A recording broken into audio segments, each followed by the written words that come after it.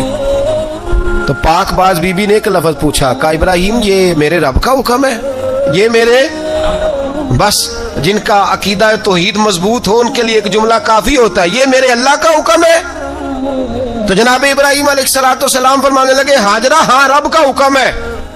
جب یہ لفظ کہے تو چاہیے تھا نا حضرت ابراہیم تسلی دیتے، تو بی بی صاحبہ تسلی دینے لگی، عرض کرنے لگی ابراہیم اگر اللہ کا حکم ہے تو پھر آپ ہماری فکر نہ کرنا، اگر یہ رب کا حکم ہے تو پھر ہماری فکر نہ کرنا، جس رب نے ہمیں یہاں تک پہنچایا ہے وہ ہمیں کبھی بھی ضائع نہیں فرمائے گا، پھر فکر نہ کرنا۔ حضرت ابراہیم آ گئے، بات آپ نے سنی ہوئی ہے، اشارہ کرنا مقصود ہے۔ 13 سال میں چلے مان بھی لیا جائے بعض روایات کی روشنی میں کہ آتے جاتے بھی رہے، لیکن مکمل دیکھ بھال اپنے بچے کی پرورش میں پورا حضرت ابراہیم علیہ السلام کا کردار، سارا کردار ماں کا تھا۔ میں جب خواتین کے بارے میں کوئی بات کرتا ہوں تو میں آپ کو اکثر کہتا ہوں کہ یہ صرف بیوی کے لیے حکم نہیں ہوتا، یہ ٹریننگ بیٹی کو دینی ہے اور بہن کو دینی ہے، یہ تربیت کریں اپنے گھر میں۔ میں تجربے کی روشنی میں یہ بات عرض کیا کرتا ہوں کہ بھائی بچے باپ کے فرما بردار اس وقت ہوتے ہیں جب اماں انہیں باپ کا فرما بردار کرتی ہے، اور بچے باپ کے نافرمان بھی تب ہوتے ہیں جب اماں انہیں باپ کا۔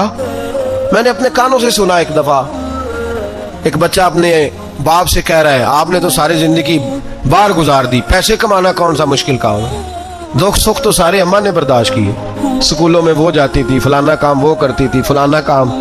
اب یہ سوچ اس کی ذاتی تو نہیں، یہ اس کو دی گئی ہے، اور اگر اس کو یہ سوچ دے دی جائے کہ اماں کہے کہ میں تو اپنوں میں رہی ساری زندگی، میں نے تو اپنوں میں وقت گزارا، اور تیرا باپ تو کئی دفعہ جنازے بھی نہیں پڑھ سکا، نے تو ماں باپ ایسے دفن کر دیے، وہ اگر یہ سوچ فراہم کرے تو پھر بچہ باپ کا فرما بردار ہوتا ہے۔ اور یہ والی روایتیں ہم بیوی کو سناتے ہیں، حالانکہ کس کو سنانی چاہیے؟ بولیے، بہن اور بیٹی کو، بہن اور بیٹی کو سنائیں یہ باتیں، ان کو سمجھائیں تاکہ آگے جا کے وہ جو گھر ترتیب دے وہ گھر بڑا عمدہ اور نکھرا ہوا ہو۔ حضرت سیدنا ابراہیم 13 سال کے بعد آئے، چونکہ گھر میں اللہ تبارک و تعالیٰ کی دوستی کا چرچا تھا، اللہ تبارک و تعالیٰ کی محبوبیت کا غلبہ تھا۔ 13 سال کے بعد فلما بالغ معہ سعیا، بیٹا جب اتنا بڑا ہوا کہ سال چلنے لگا تو حضرت ابراہیم نے اپنے بیٹے کو بلا کے کہا بیٹا مجھے خواب آئی ہے، میں تجھے ذبح کر رہا ہوں، تیری کیا رضا ہے؟ تو حضرت اسماعیل کہنے لگے یا ابت افعل ما تؤمر، ابا جی اللہ جیسے حکم دیتا ہے میرے ساتھ ویسے ہی کریں، جیسے اللہ حکم دیتا ہے ویسے ہی، بولیے ویسے ہی کریں۔ حضرت ہاجرہ کو کہا کہ ایک دوست نے دعوت کی ہے تو وہاں جا رہے ہیں، بی بی مطمئن ہے، تفصیلات کی ضرورت نہیں، ختم بات، اعتبار ہے، مطمئن ہو گئی۔ شیطان پیچھے سے آیا اماں کے پاس، ذرا تھوڑی دیر کے لیے تصور جمائیے، یہاں تو پڑوسن آ کے کوئی بات بتا دیتی ہے خاوند کے بارے میں تو کئی مہینے جھگڑا جاری رہتا ہے، پڑوسن محلے دار۔ شیطان نے آ کے بتایا لفظ کیا ہے؟ کہا حضرہ تمہیں پتہ ہے کہاں جا رہے ہیں؟ کہا دوست کی دعوت میں۔ تو کہنے لگے دوست کون ہے؟ رب کریم، اور ابراہیم کا خیال ہے کہ اس رب نے مجھے حکم دیا ہے کہ میں ذبح کروں۔ تو حضرت ہاجرہ کہنے لگی کبھی باپ بھی بیٹے ذبح کرتے ہیں؟ شیطان کہنے لگا ان کا خیال ہے کہ ان کے رب نے حکم دیا ہے۔ جناب ہاجرہ فرمانے لگی اگر رب نے حکم دیا تو پھر تو مجھے شیطان لگتا ہے، تو مجھے شیطان لگتا ہے۔ کہا کیا مطلب؟ فرمانے لگی اگر رب کریم کا حکم ہے تو میرے پاس ایک اسماعیل ہے، اگر 1000 بھی ہوتے میں سارے اللہ کے راستے میں پیش کر دے دیتی، مالک کا ہی تو ہے سارا کچھ، اسی کا ہے، اس میں لیت اللہ کی کیا گنجائش؟ حضرت سیدنا ابراہیم علیہ السلام نے بیٹے کے حلق پہ چھری رکھ بھی دی اور چھری چلا بھی دی، رکھ بھی دی، اور وہ تو اللہ کریم نے فرمایا یا ابراہیم قد صدقت الرؤیا، ابراہیم تو نے خواب سچا کر دکھایا، وہ قیامت تک تیرا نام رہے گا۔ حضرت ابراہیم نے وطن بھی دیا, جان بھی دی, بیٹا بھی. اللہ کریم نے دمبے دیے, فرمایا یہ فدیہ ہے. اب یہ قربانی قیامت تک حضرت ابراہیم کے طریقے کے مطابق جاری ہے. حضرت ابراہیم بہت بڑے مہمان نواز تھے, بہت بڑے. آپ جب مصر میں قیام تھا تو بڑے بڑے لمبے چوڑے لنگر پکتے تھے, لوگ آیا جایا کرتے تھے, بڑا تفصیل کے ساتھ کھانا ہوتا تھا. مہمان نوازی آپ کی خاص صفت مبارکہ ہے. ہمارے ہاں بھی مہمان نوازی ہوتی ہے امیروں کی, بلکہ اب تو مہمان نوازی اس طرح کی ہے کہ کل تیری میرے پاس دعوت ہے اور پرسوں میری تیرے پاس ہے. وہی امیروں میں وہ چکر رہتا ہے, پارٹیاں دوست ایک دوسرے کو ڈالتے ہیں, تیری طرف پارٹی تیری طرف. اور اسی انداز میں اب یہ عید آئے گی نا, ٹکا پارٹیاں ہوں گی جگہ جگہ. اور لوگ سوال پوچھنے لگے ابھی سے, کہتے ہیں قربانی کا کتنا گوشت گھر رکھنا جائز ہے, قربانی کا کتنا گوشت گھر رکھنا جائز ہے. سارا ہی جی اس لیے فریزر لے لیں, فریج سے نہیں کام چلے گا. سارا ہی جہاز گھر رکھنا سارا ہی جائز ہے, رکھ لیں. اور خدا کے بندے, قربانی وہ بندہ دیتا ہے جو سارا سال ہی گوشت کھاتا ہے. صحیح کہہ رہا ہوں؟ قربانی صاحب نصاب صاحب استطاعت بندہ دیتا ہے نا, تو وہ سارا سال ہی گوشت, تو سارا گھر میں رکھنا بھی جائز ہے, لیکن سارا دے دینا بھی. تو جو آ رہی ہے اس پہ کیوں توجہ کرتے ہو؟ جو